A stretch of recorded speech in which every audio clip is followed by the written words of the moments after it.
ఆడపిల్లలకి అవని మగపిల్లలకి అవని ఆస్తులు కొంటుంటే ఇద్దరికి ఒక చోట కొందాం, పైన కింద ఉంటారు, ఒక పోర్షన్ ఇద్దరు కలిసి కంబైన్డ్గా వాడుకుంటారు, అది అమ్మి ఇద్దరు తీసుకుంటారు. ఇలాంటి పిచ్చి పనులు ఇంకా తల్లిదండ్రులు మానుకోవాలండి. పరిస్థితులు మారిపోతున్నాయి, పద్ధతులు మారుతున్నాయి, పిల్లల విధానంలో మారుతున్నాయి. ఆడపిల్లలు అవని మగపిల్లలు అవని కలిసి ఉండేవాళ్ళు కరువవుతున్నారు. మీరు కలిసి ఉండాలి అనుకుని మీరు అనుకున్న పిల్లల విషయంలో అలా ఉండట్లేదు.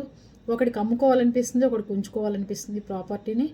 అందుకని ఎవరిది వాళ్ళు ఫిక్స్డ్ డిపాజిట్ వేయటం కానీ, ఎవరిది వాళ్ళు ఒక ఏరియాలో ఒకడుంటే ఇంకో ఏరియాలో ఇంకోళ్ళని కొని బంధుత్వం దూరంగా ఉండి బంధుత్వాలు దృఢపరుచుకోవాలి. కానీ కలిసి ఉంటే మాత్రం నరకయాతన అనుభవిస్తున్నారు. ఇదివరకు రోజుల్లో కలిసి ఉంటే కలదు సుఖం అన్నారు, ఇప్పుడు అలా కాదు, విడిపోతేనే కలదు సుఖం అంటున్నారు ఇప్పుడు. అది ఎవరెవరు దూరంగా ఉంటేనే చక్కగా అందరూ ఎవరి గౌరవాలు వాళ్ళు కాపాడుకోవాల్సిన రోజులు వచ్చినాయి.